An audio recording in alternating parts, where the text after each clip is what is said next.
Comenzamos en Iowa con la victoria de Donald Trump en los caucus o asambleas electorales que marcan el arranque oficial de las primarias republicanas.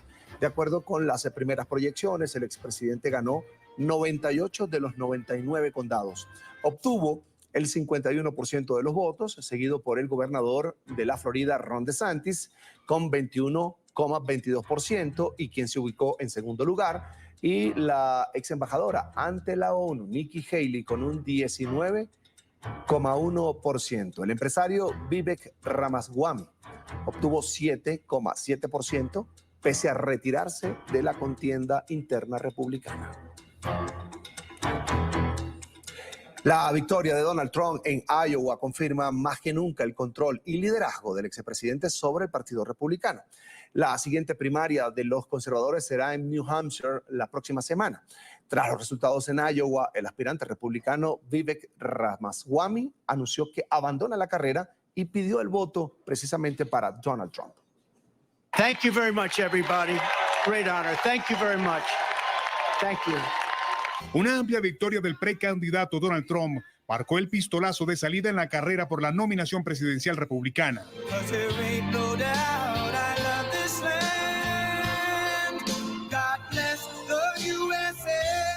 Tras una jornada de votaciones en medio de bajas temperaturas, los electores de Iowa manifestaron por una gran mayoría su apoyo al expresidente. Tras su triunfo en los caucus del estado, Trump llamó a la unidad del país.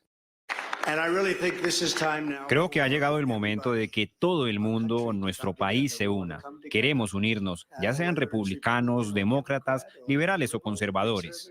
Al obtener más del 51% de los votos, Trump se consolidó aún más como favorito del partido y dio un paso más a la posible disputa con el demócrata Biden en las elecciones presidenciales. Sería estupendo que pudiéramos unirnos y enderezar el mundo y solucionar los problemas y acabar con toda la muerte y destrucción que estamos presenciando. Y para desarrollar este tema, quiero saludar a Julio Schilling. Es politólogo, autor, director de Patria de Martí, además analista republicano. Ya está en pantalla. Bienvenido, Julio. Buena tarde. Buenas tardes, Carlos Eduardo. Un placer estar contigo y con NTN 24. Es un gusto como siempre.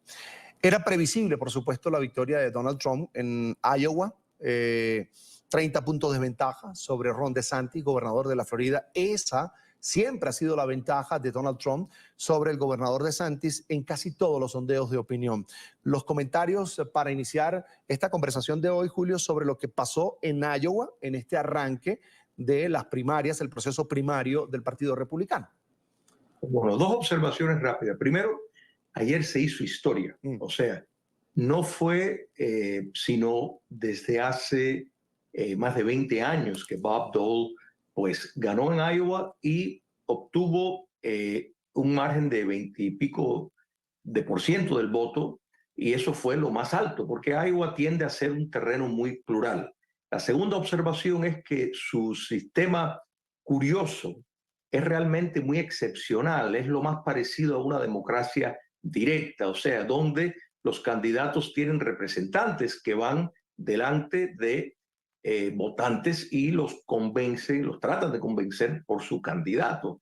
Entonces, de modo de que es una forma particular, muy diferente a todos los otros estados, y sirve de termómetro de la nación. Y lo de ayer realmente fue sin precedente la victoria aplastante de Donald Trump sobre sus competidores.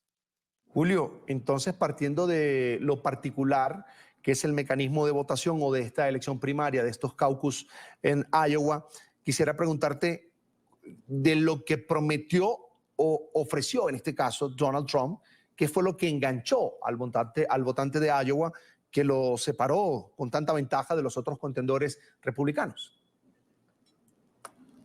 Hay un descontento extraordinario en los Estados Unidos, Carlos Eduardo. O sea, realmente el ciudadano norteamericano no está contento con el rumbo del país, no está contento por la situación económica, no está contento con la crisis en la frontera sur, que se ha convertido en una frontera abierta, no está contento con las guerras que han surgido, que muchos consideran que de haber otro liderazgo en la Casa Blanca no se hubieran atrevido tanto Irán, que es el patrocinador del ataque al Estado de Israel, o la dictadura de Vladimir Putin en su invasión a Ucrania, que eso no hubiera ocurrido si hubiera habido otro corriente, otro poder en la Casa Blanca. Entonces ese descontento es bastante grande. Puedo añadir muchísimas otras cosas que vemos a nivel del ciudadano,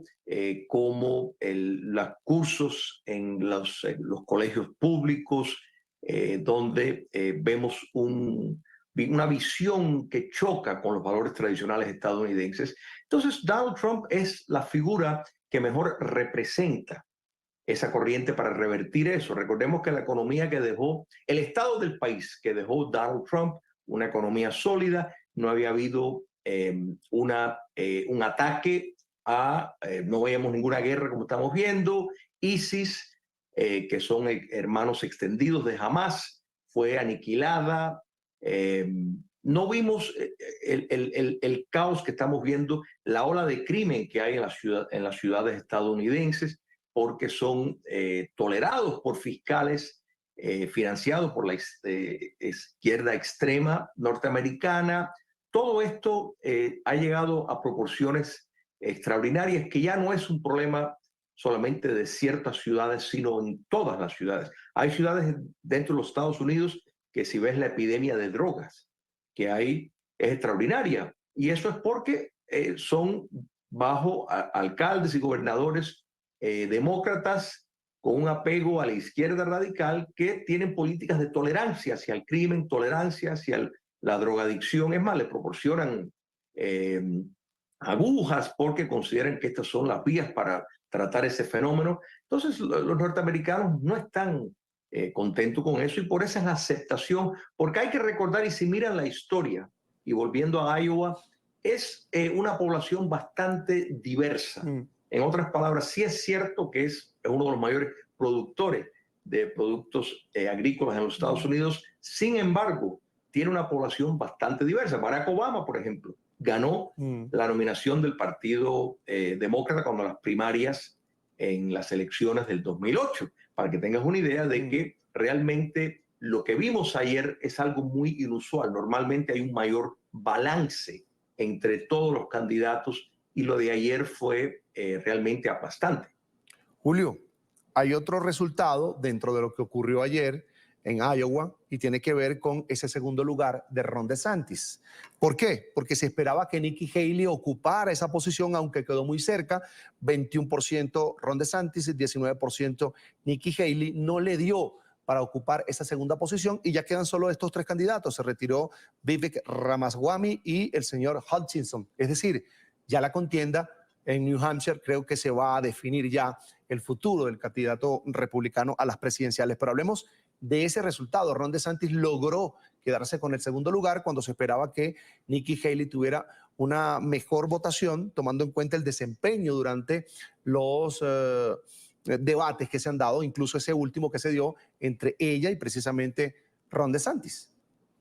Carlos Eduardo, fíjate, más que señalar esto como un gran logro del gobernador Ron DeSantis, gobernador del estado donde yo vivo, sino fue una derrota de Nikki Haley, por la sencilla razón de que muchos donantes republicanos, y hay que mirar esto dentro de un contexto que hay una cierta división en el Partido Republicano. Está la gran masa de los votantes que predominantemente apoya a Donald Trump y el curso conservador de nacionalismo económico que él está apuntando, y los donantes y la jerarquía del partido, que tiene otra visión más elitista, más internacionalista, y pues Nikki Haley es la candidata de ese pequeño grupo.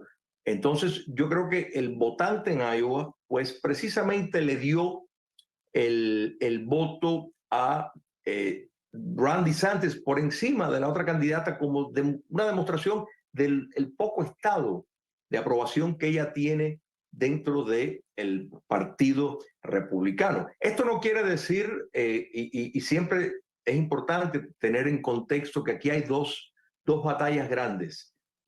Primero está la primaria republicana, que es predominantemente conservadora, de centro derecha, creyente, un polo, digamos, ideológico bastante consolidado, pero en elecciones nacionales ya entonces hay que enfrentarse a la otra mitad del país, que es más diverso. Entonces, ahí es donde yo pienso que ayer el mensaje del presidente Trump de victoria fue bastante conciliador, bastante, tal vez un poco más inusual para él, porque realmente le extendió a todos una ramo de olivos a todos los otros candidatos, los felicitó, los alabó. Y yo creo que esto es que él está consciente de que en las elecciones nacionales va a hacer falta para balancear la boleta alguien que pueda atraer personas de centro y de centro izquierda. Esto fue la postura, por ejemplo, y si miramos la historia, así ha sido. Ronald Reagan, por eso escogió como su vicepresidente a George Bush padre, para balancear, porque enfrentaba las mismas críticas. Había muchos que decían que Ronald Reagan iba a ser de derecha extrema y que hacía falta alguien más del centro, y por eso pues pusieron a este candidato. Abraham Lincoln tenía de vice un demócrata con la misma idea, porque es una fórmula que muchas veces usa John F. Kennedy del Partido Demócrata. También buscó a Lyndon Johnson, que para muchos le ofrecía un aire de un poco más de, en cierto sentido, conservador, porque venía de un estado sureño, y por eso lo escogió, a pesar de la crítica de muchos de los que estuvieron en su campaña. Así que estas cosas se ven, y yo creo que eso es lo que estamos viendo. Incluso hay que ver qué es lo que está en la mente de, por ejemplo, de Nikki Haley, cuando todas las encuestas en Carolina del Sur, el estado donde ella fue gobernadora, dan que Trump está por encima, o sea que está... Pero se recortó la ventaja, Julio, se recortó la ventaja ahí en Carolina del Sur a un dígito. Antes la ventaja de Trump era más amplia en las encuestas. Bueno, mira, primero recuerde, en New Hampshire es el estado donde hay cierto... En New Hampshire es un estado muy particular en cuanto al votante republicano. Tiende a ser un votante mucho más de centro-izquierda, más que conservador. Pero en Carolina del Sur, yo pienso que Donald Trump va a lograr, a pesar de que, por supuesto, la ex gobernadora Nikki Haley tiene el aparato estatal del Partido Republicano de su estado, naturalmente, pero así todo, pienso que eso va al final estar muy en favor de la figura de Donald Trump, sobre todo con, por ejemplo, el ex candidato de Vivek, que entregó su apoyo de inmediato a Trump. Y es alguien muy que, si bien se suponía que no tenía chances de ganar, por supuesto, pero sí ha sido una voz muy atractiva, una forma muy articulada de expresar precisamente los valores que Donald Trump está enarbolando y articularlo mejor que el propio Donald Trump. Así que yo pienso que él podría tener un espacio en el gabinete de Donald Trump venidero. Julio, de hecho, Vivek Ramaswamy al inicio de su candidatura cautivó mucho a los republicanos y, por supuesto, al país. Ahora, quiero un comentario de Julio Schilling sobre lo que podría venir en la próxima parada de este proceso interno del Partido Republicano. New Hampshire, primarias. ¿Tiene asegurado el triunfo Donald Trump allí en esa contienda? Yo pienso que sí, pero ahí no va a gozar de un margen tan aplastante. El votante de nuevo de New Hampshire es muy particular, muy conforme al patrón que hoy encabeza el Partido Republicano. O sea, es elitista, y esto no lo estoy diciendo en el sentido negativo, sino es como es. O sea, elitista, cree mucho en la transferencia del poder a instituciones internacionales, está más en línea con otros políticos del Partido Republicano. pero no la figura de Donald Trump, que apela más a la soberanía popular, que ha convertido en efecto al Partido Republicano hoy en cuanto a sus votantes en el partido de la clase trabajadora. Estamos viendo, y esto es un grave problema para el Partido Demócrata, que mucho de su base están desertando. Los negros estadounidenses están disgustados porque consideran que la inmigración está deprimiendo los sueldos en los Estados Unidos, que es el caso. Los jóvenes que votaron por el Partido Demócrata están muy disgustados por la posición del presidente Biden en cuanto a la ayuda a Israel, cosa que a mí me parece que los Estados Unidos tiene que apoyar a Israel ante el ataque islámico, pero no obstante yo creo que todos estamos viendo estas manifestaciones proislámicas que están muy unidas a la izquierda radical, porque recuerden que la teoría crítica postcolonial, que es la que abraza la causa, es la que racionaliza intelectualmente a la posición, la causa de los palestinos, es una corriente marxista. Entonces, pues por eso es que vemos una gran similitud en estas manifestaciones en los Estados Unidos, particularmente en defensa de la llamada causa de los palestinos, y vemos la similitud en cuanto a las protestas que hubo en el 2020 de Black Lives Matter y Antifa, que estaban articulando causa de la izquierda extrema. O sea que eso es lo que estamos viviendo y es una posición difícil para el actual gobierno estadounidense, sin duda, pero el problema es para ellos, para el Partido Demócrata y para el presidente Biden, es que él dependió mucho de ese voto de descontento que estaba rechazando ideas conservadoras, que estaba rechazando el curso del país que estaba tomando bajo el presidente Donald Trump, y ahora pues se siente medio embarcado, o sea que no es lo que ellos esperaban del actual mandatario. En pantalla, Julio Schilling es politólogo, autor, director de Patria de Martí, además analista republicano. Julio, como siempre, un gusto. Gracias por estar con nosotros hoy. Una buena tarde para ti.